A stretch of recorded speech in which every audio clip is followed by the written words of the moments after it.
Am I the a-hole for breaking up with my girlfriend while she was traveling after she asked to open our relationship? I 29 and my girlfriend 27F have been together for over a year now. She is currently on a 2-month solo trip in South America. A few days ago, we had a phone call where she told me that she was feeling lonely on her travels and hinted at feeling a bit frisky and like she needed some physical contact. I picked up on what she was hinting at and asked her if she felt that she needed to have fun with other people while she was away. She said this was a once-in-a-lifetime experience, so she wanted the option to be open to her. However, she left the decision up to me whether we should open the relationship. I was completely caught off guard. I told her how much this hurt me, how it would make me insecure, and how I worried this could completely change our relationship dynamic. I'd always presented monogamous to her and thought we were on the same page. I didn't want to seem controlling or selfish, so I reluctantly said I could try to be okay with it. The next day, I felt awful. I realized I had agreed out of guilt, not because I actually wanted this.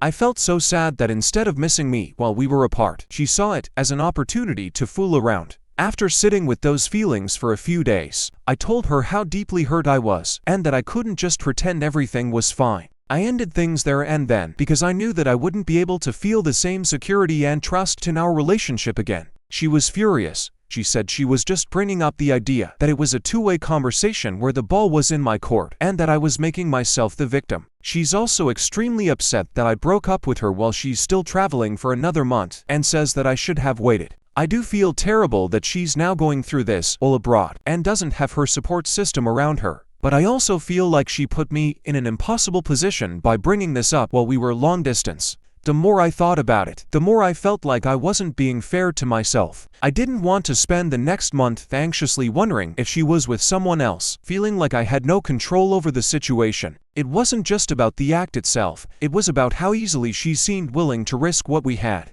I told her that I couldn't be in a relationship where I felt like a backup option. She called me dramatic, but I knew I had to walk away. So, am I the a-hole for breaking up with her over this and not waiting until she got home? Here are the top comments. So she's mad that you spring a breakup on her while traveling but thought it was appropriate to raise the question of fooling with someone else on her once-in-a-lifetime trip? Please. Not the a-hole, and she's pulling a total double standard here.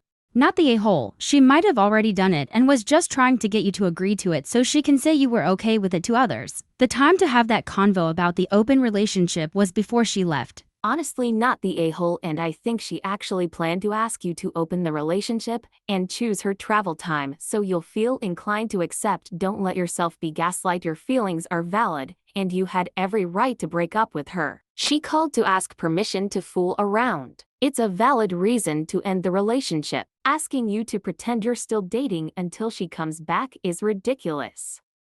Am I the a-hole for avoiding my mom after she told me to suck it up when I broke my fingers? I was at the gym where a heavy weight fell onto 3 of the fingers on my left hand. I was in such severe pain that I thought I was going to pass out. While sobbing, I called my mom, as I am at college, far away from home. I told her that I thought I broke my fingers and that I wanted to go to urgent care. My mom has never been empathetic for physical injuries and mental health issues. When she heard me, she told me to suck it up and rest. I figured I would wait for a while. Who knows, she could be right. I feel I should mention that my fingers did not look deformed. So other than the bruising and swelling, I was unsure if they were broken or not. While waiting, my roommate came home and saw the state that I was in. She took one look at my hand and assured me we had to go to urgent care. I didn't want to betray my mom because she always said to never go to the emergency room or urgent care due to our terrible insurance. However, I went and researched the cost of an out-of-pocket X-ray at the nearest urgent care, and it was only $200, which I was willing to pay. I told my mom this, and she said, "You better hope your fingers are broken or else I'm not helping you pay for anything."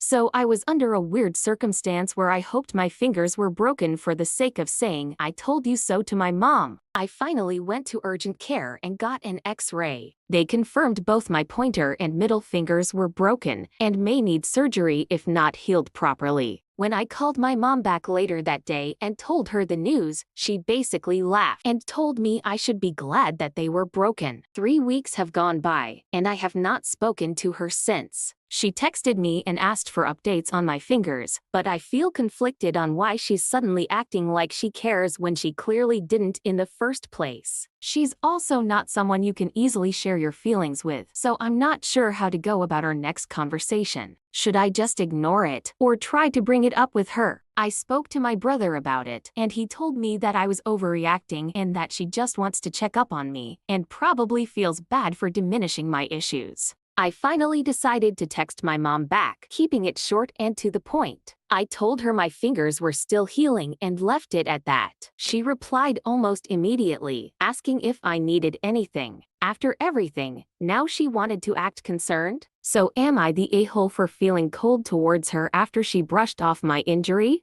Here are the top comments. Not the a-hole. You know how your birth giver is. Don't go to her for medical advice or tell her anything because otherwise you'll allow her to dictate your health. Ask yourself why you think you would betray your mom when getting required medical help. You even called her to get an okay from her for getting x-rays you wanted to pay for yourself. Not helpful, but my first thought was to send a photo of your middle finger next time she asks for an update on your fingers. OP replied. I was actually just thinking about this.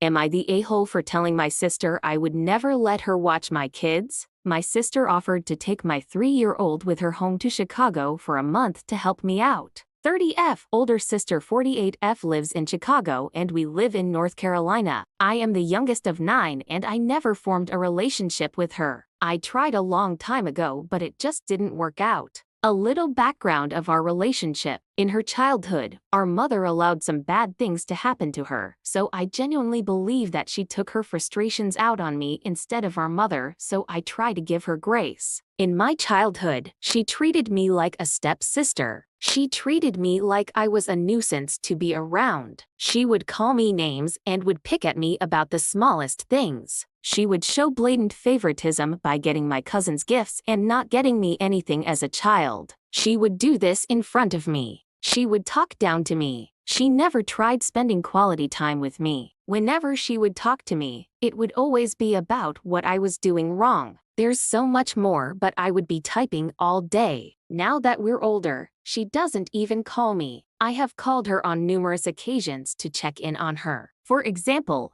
when she was admitted into the hospital because she had an allergic reaction and when she almost cut her fingers off, I called her. When my daughter was in the hospital, she never called to check on me to see if I was okay or to see if my baby was okay. If anything, she made me feel guilty for being in the hospital with my child while she was having heart surgery. She literally asked me, "Why has our mother been watching your children for 2 weeks?" They knew why. When I reminded her about my child's heart surgery, she said to me, "Well, your other children miss you and you need to get them. I'm not sure why you're so concerned about your child in the hospital. She won't remember any of it when she gets older." She asked me why I said no, and I told her, I'm not leaving my child for an entire month with someone I don't trust in an entirely different state. I don't even know you. You've never shown empathy towards me or her in the past, and you expect me to leave her with you. I would never in my life do that. Now everyone is calling me an a-hole because I hurt her feelings. Am I the a-hole? Here are the top comments. I don't even care if you two were close who in their right mind would just send their kid off out of state for a month. That's just bonkers. Not the a-hole. Your sister was 18 when you were born? You aren't by any chance her child, are you? Because that is the first thought I had as I read her post. Not the a-hole. You have more than enough reasons not to accept. Now they are worried about their feelings, but before they were worried about yours. Were they worried about your relationship with your sister? Remain firm in your decision, which in my opinion is the correct one. Not the a-hole. Your sister's history of treatment and lack of empathy make her an unsafe choice for your child. Your priority is your daughter's safety, not your sister's feelings.